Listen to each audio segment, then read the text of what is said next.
I'm David Lombardo, and this is WCNY's The Capitol Press Room, and we're exploring some of the child care initiatives that made it into the state budget, as well as some that did not. And our guests in the studio are Dede Hill, Vice President of Policy at the Schuyler Center for Analysis and Advocacy.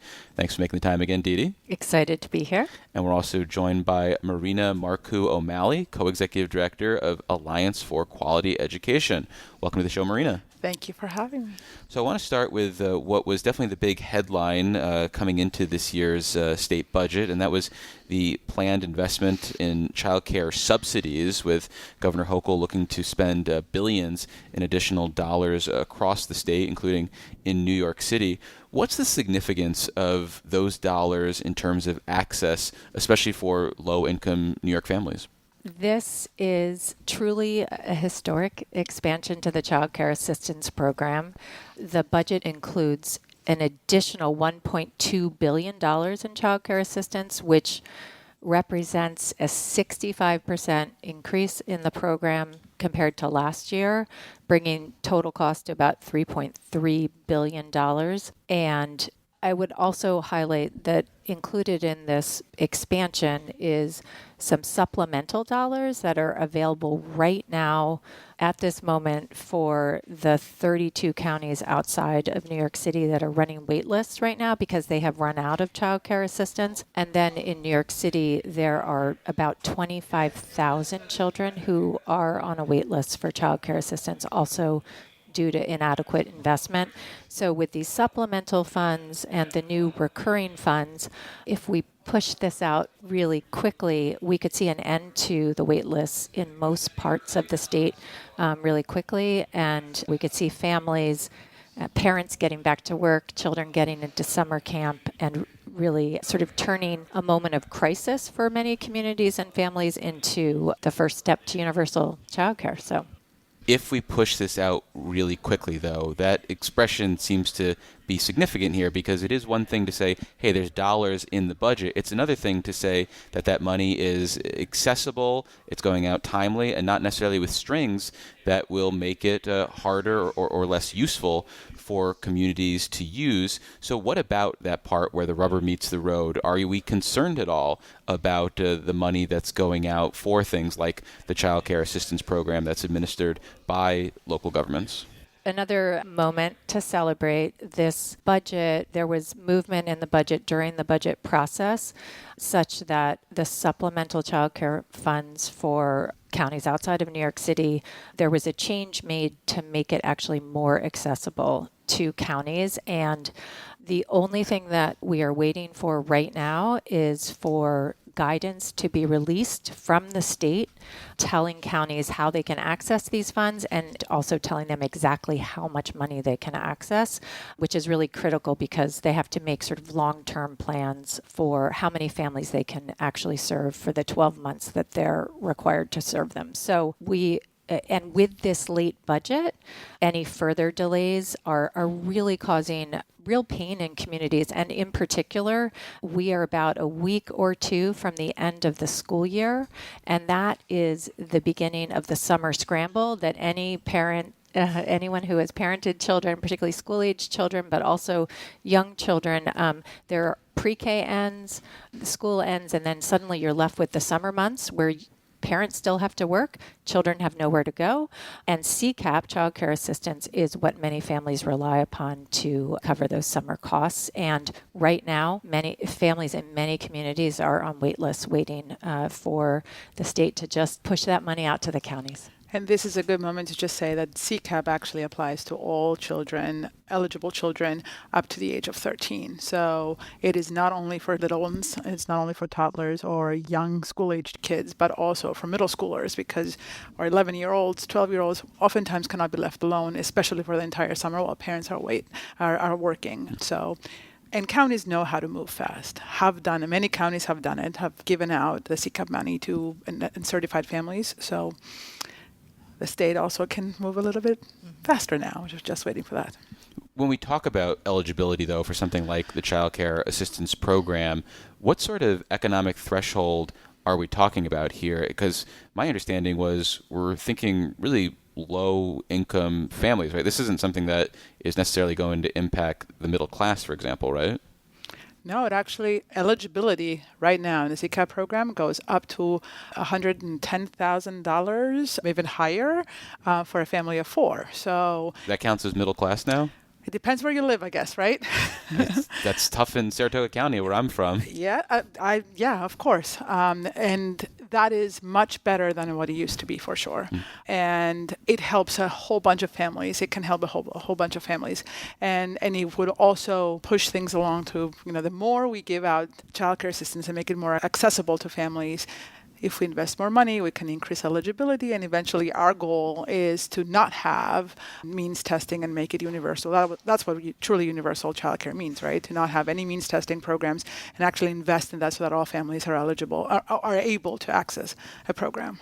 And is that entire cohort then, up to $110,000 for a family of four, getting this money, or is this still a program where it's first come, first served, because there's probably some areas where the demand is greater than the available CCAP money? Yeah, we're not even close Okay. to serving all eligible families. Currently, about 170,000 children are receiving child care assistance, which is a significant increase over the last 5 or 6 years.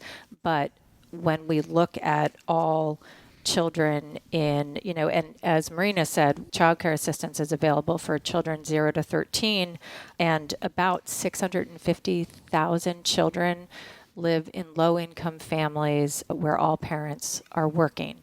So, yeah, there are a lot of families that are really piecing things together without child care assistance. The other side of the coin here is ensuring that we have a workforce that can actually provide this care, and the drumbeat in this space all budget session was investing in the workforce, trying to raise the wages so that this is an area where people want to work, they want to make it a career. As far as I'm aware, there was no major recurring investments, maybe stuff around the margin for things like tuition, these sort of one-time expenditures. What were you looking for, and how big of a problem is it if the state is not going to invest into the workforce so that there are programs that want to accept CCAP money and want to ensure they have workers there? It was a real missed opportunity to actually make this program, this program truly on the path of universal childcare. We were looking for, originally our demand was $1.2 billion. That would actually provide supplemental wages to the current workforce and make those wages not just livable, not just but thriving, like to want to compensate people for the service they provide. When the executive budget didn't include anything, the One House budgets came out. I believe the Senate proposed $500 million towards the workforce. That, if we had gotten that in the enacted budget, it would have made a dent in the workforce and actually retained the people that are now and potentially recruited some more. So it was a real missed opportunity. We really need to invest in the workforce and really be serious about the fact that the workforce is not just any workforce, right? It's women of color. And if we're truly about equity in this state, we have to invest in them and make sure that we are not condemning them in poverty for themselves and their families as they are providing a service for low-income families. As you said earlier, that the CCAP program doesn't actually reach middle-class families in the way that it is defined now. So we have to be serious about it. And when we talk about investing in the childcare workforce, is this just for those providers that are accepting subsidies, or is this for those providers who are solely getting paid by parents who are digging into their pockets to fund their care? So, as I mentioned earlier, the child care assistance program, while it is growing tremendously, it only serves a small portion of eligible families, and then it only an even smaller portion of all families who need child care assistance.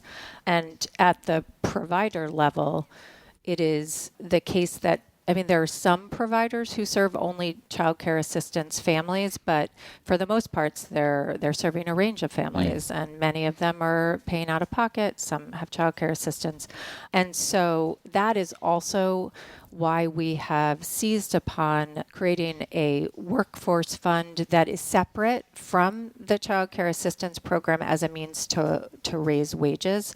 With such limited saturation of the child care assistance program, representing a small portion of the number of kids in child care, just raising rates is not an efficient or effective way to raise wages.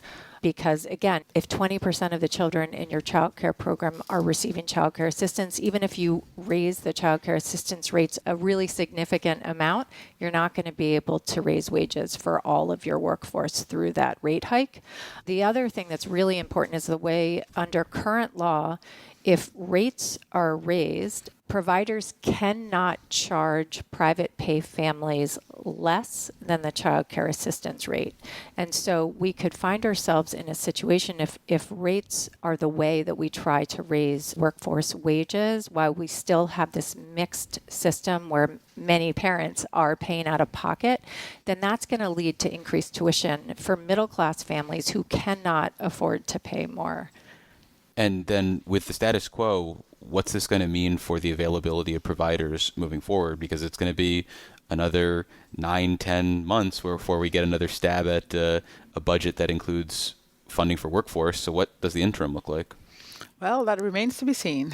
I guess once the CCAP money actually rolls out and we see how much access families have and how quickly it rolls out, then we'll be able to see whether we will retain, like the workforce will be the same, or whether we will have retraction, like we have, it will decrease, I guess. It's hard to make a prediction right now, but the fact of the matter is that it's not only about making the workforce is shrinking, it's also about the fact that it's a continuous revolving door, right? If you want to work in childcare, you get a job, you see that working there, you can't feed your family, you can't pay your own bills, you leave. Right? So there's a lot of turnover, which makes things, the continuity of learning and the continuity of care for kids is lacking. So, and it's bad for them. So that's one of the things that investing in the workforce will alleviate. Yeah, and one data point, there was some data that was released recently in New York City that to reach their goals of universal child care, it's estimated that they need another 40,000 members of the workforce. And at the same time, they're losing about 5,000 members of the workforce are leaving the field every year. So there is a real need to turn this around. And I think short term, we're going to be limping along for the next 10 months. I think it would make a big difference if state leaders came out with a plan, because I think that just as jarring as the lack of investment in the child care workforce in this budget was the lack of any conversation about a plan for how to address that part of the universal child care puzzle. There is no way that we're going to achieve the shared goal of universal child care if we don't get ahead of this issue. Then there's one other thing here, that as of July 1st, lots of families are going to lose access to a lot of benefits, right? Cash assistance families are going to be first on the list for CCAP. More families are going to be in need. So I'm hoping that the state leaders are going to see that and actually take action and invest in all of those things that are going to be necessary as families are losing their benefits, including coming back with a real plan on how to address childcare. Well, in addition to the billions of dollars for childcare subsidies, the governor is also pushing through a pilot program in, I believe, 3 counties across New York, Dutchess, Monroe, and Broome. There's been some skepticism about childcare pilot programs in the past, the idea of, say, the try-share model of businesses, the state, and parents. And so I wonder, what sort of enthusiasm or optimism is there around this pilot program, which is supposed to continue or advance the idea of universal childcare for kids up to age 5, although I think this is focused at kids 0 to 3. We are choosing optimism about these pilot projects. Because otherwise you'd be forced to go home and drink? Yes. And here's why. These pilot projects outside of New York City, as well as 2K in New York City, represent one of the first times that the state has moved beyond the limitations of the Child Care Assistance Program, which is available only to families, that meet income limits and activities and immigration status tests. These pilots, they move us in the right direction towards the vision that we all share, which is childcare for all, like pre-K, like K-12 education. I will say that we don't like the term pilot. Pilot suggests that it's a beginning and an end and a long period of study. We all know how to get to universal childcare, and so we think of them as bridge projects. And we're really hopeful that each year there will be more communities who are pulled into these, sort of pilot models. And then, and as universal expands, we get to start shrinking the means-tested childcare assistance program with all of the bureaucracy that comes with that. And we're hopeful that since this was an idea from our roadmap universal childcare that the governor liked and took and adjusted and put in her executive budget, that she will look at that roadmap again and maybe make adjustments to take the other steps that we are proposing that we put out in November. So that's why we're choosing optimism.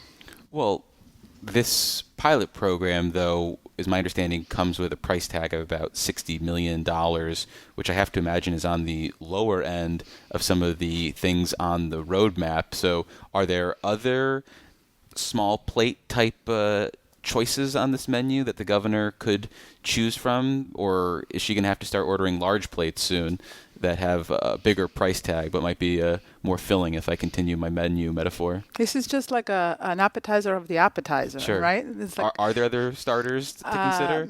Or at this point, are we just left with big plates? What is it? What do we say in New York? Either you go big or you go home. Mm-hmm. Isn't that? We have to go big. And we can continue to eat some appetizers along the way that really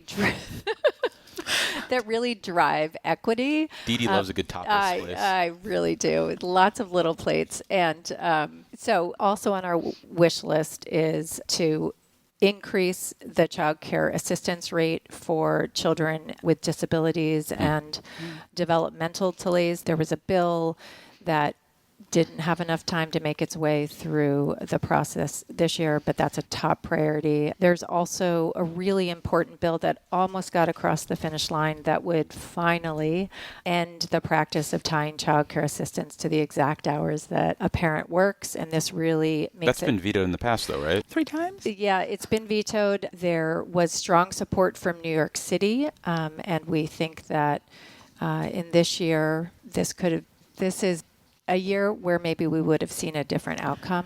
And in the vein of universal childcare, really the other bill that was almost there, included in the budget, is the elimination of minimum earnings. That requirement that parents actually have to make minimum wage to access assistance, which is, I can't think of a word to say out loud here appropriately. It's not a good practice for New York. It's something that we absolutely have to end, and so that all the families, particularly those that need it the most, actually have access to the program.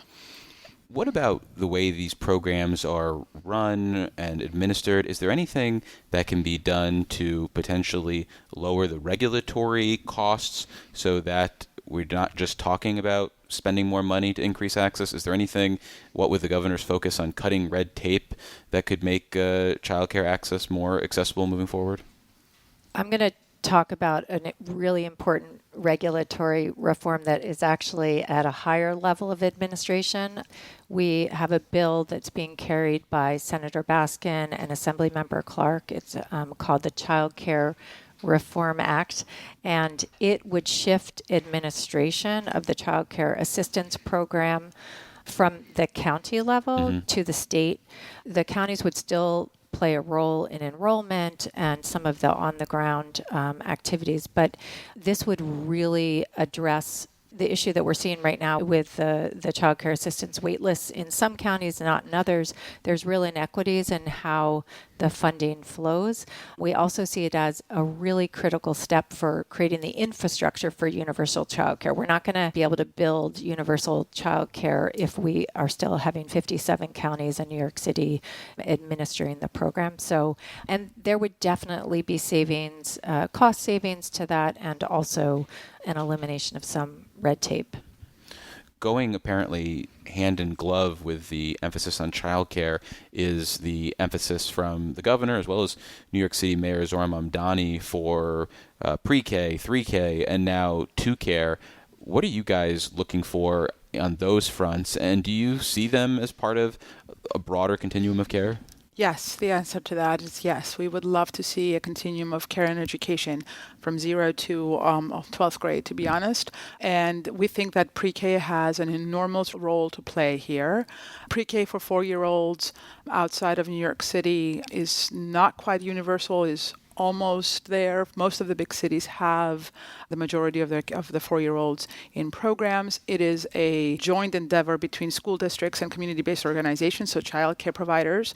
And the same applies for 3-year-olds in the cities that have it outside of the city of New York City. So investing, this past budget had a really important step for the UPK rates. For many, many years, those school districts that were early adopters of pre-K were penalized or frozen at lower rates. Now, the minimum rate for a 4-year-old is $10,000 or their selected foundation aid amount, whichever is more. And for our school districts that have had pre-K for a while, that is a very good step forward. And for all school districts, this is a really good step forward, because that was often what you heard for school districts not implementing a pre-K program, is because the rates were not enough. Who can actually do a pre-K program with $5,400 per kid for a full day, the 5.5, 6 hours that it is what is considered a full day, school day? So that is one thing that is very important that has happened, something we proposed again in the fall as a campaign. Investing more in pre-K and making sure that it happens statewide, and as the promise, as the commitment has been made in the budget by 2028 for 4-year-olds, hugely important. We also have to think about how to increase the investment in childcare so that the workday doesn't end at 3 o'clock, right? That school ends. So we need to have places for the kids that are in pre-K, somewhere to go afterwards. So having this mixed delivery system that we have allows a lot of families that have access to pre-K, to universal pre-K, keep their kids in the programs that are not in public schools but are in community-based organizations, keep them there for the afternoon, accessing either CCAP or paying out of pocket. This is a good model to continue to implement unless we make pre-K, in some cases, the K-12 day 7 to 6, like they have a lot in a lot of places, and full year. There's a lot of things you can do there. So we truly believe in the continuum of care and education and the investment of pre-K. We don't have the infrastructure outside of New York City to expand access by age like they have in New York City, or like they're building in New York City, because New York City has most of their 3-year-olds in programs. So we have to continue this collaboration, for lack of a better word, I guess, between the school districts and the community-based organizations, and the mixed delivery system that allows families the choice of where to keep their kids and what works for them. What works for one family might not work for another family. Well, unfortunately, that's all the time we have for this conversation. We've been speaking with Marina Marcou-O'Malley, Co-Executive Director of the Alliance for Quality Education. Thanks for visiting us, Marina. Thank you for having me. And we've also been hearing from Dede Hill, Vice President of Policy at the Schuyler Center for Analysis and Advocacy. Thanks as always, Dede. Thank you.